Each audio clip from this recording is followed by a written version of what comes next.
one of the things I must say in this case, working for Anne and Hollie, they are the two of the bravest women I've ever come across. Nothing frightens them. They've been through hell, but they are so determined, not only for justice for Hollie, but justice for the other children that have been abused, and all the other children in Scotland who are being abused now and will be abused in the future because of the inaction and the collaboration of the authorities. So it's absolutely determined. Nothing will frighten them. In fact, in August last year, they were intimidated. A shot was fired at them with the window of their home in Shropshire, a quiet little village where nothing ever happens, where crime is virtually unknown. But it bounced off the window, fortunately. But it was at head height, and either of them could have been injured or even killed. The police are supposed to be reinvestigating the case after I came into it. They said they would look at it again, but they didn't do anything. They never made any attempt to interview Anne and Hollie. They just stayed up in Aberdeen, and nobody did anything. When the shot was fired, I emailed Alex Salmond, who had already told about the case, had already informed me what was going on, and the fact that we felt that the Lord Advocate, a member of his government, was deeply involved in the case. And when the shot occurred, I emailed him, and I also called the Chief Constable in Aberdeen, Grampian Police, to say that if anything happened to my clients as a result of this, I would hold them personally to blame. They had all the time that they could possibly have to look at this case, dangerous, vicious people, and they'd done nothing about it. And now, because we were putting the pressure on, there's a real threat to the lives of my clients. Well, they did in fact get in quick time, 2 officers from the Grampian Police were sent down to Shropshire to interview my clients.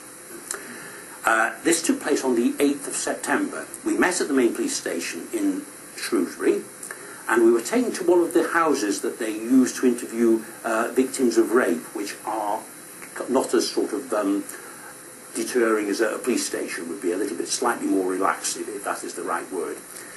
And we went to the house. Anne was interviewed upstairs by one of the police officers, accompanied by 2 of the people from the Mercia force.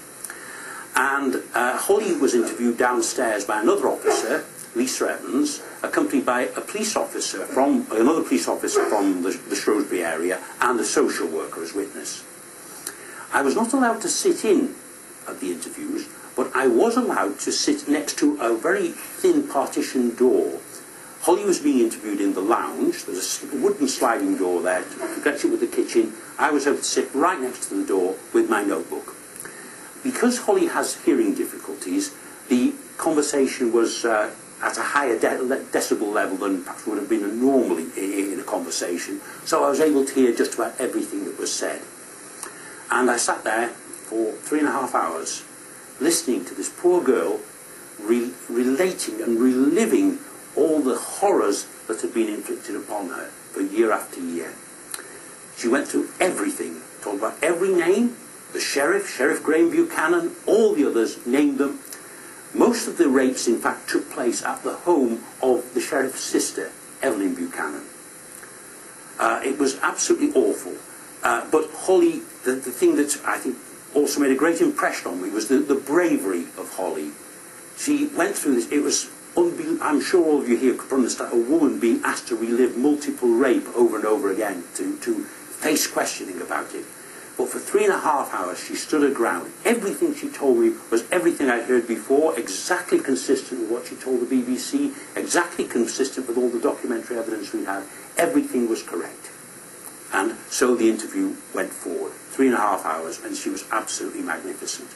But the words that haunted me, and still do, when the police officer, when Lisa Evans was saying, "How many times did this happen to you, Hollie? How many times were you raped?" And she just said the words over and over, over and over. It was horrifying. But she was fantastic. And I thought maybe we might make a bit of progress there. However, I'll go back a little bit in date time, because I want to bring in Elisha Angelini at this point, who I was making allegations that she had been involved in the initial case. It's very unfortunate that he was promoted from Procurator Fiscal to Lord Advocate, because the Lord Advocate is in charge of all criminal prosecutions in Scotland. So she is the top person in Scotland. Now, I had a few letters between myself and the Crown Office, and one in particular came from Andrew McIntyre, who's the head of Victims and Diversity there. And what Mr McIntyre had to say was that he'd spoken to Mrs Angelini, and she couldn't remember the case at all, didn't know anything about it, and wasn't even in situ at the time.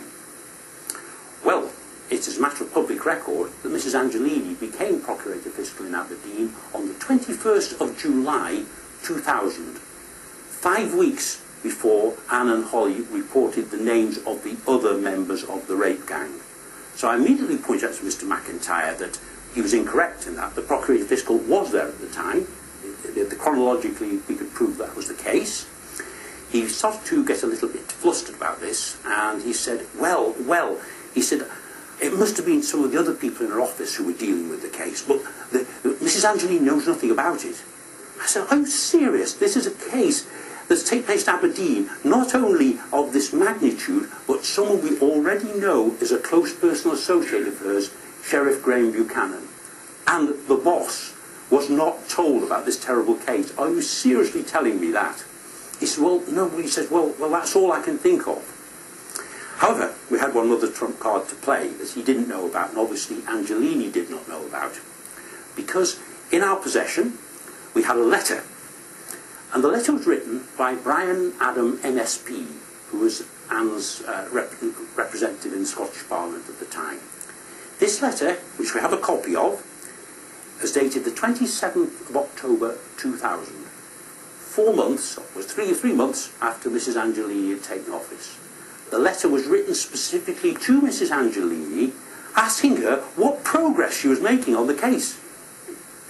Not only that, we have Mrs Angelini has still gone on protesting that she knew nothing of the case, but I have a letter here with her name on it from the 12th of July 2001, specifically about Hollie's case, written from Angelini's office to Anne and Hollie's solicitor.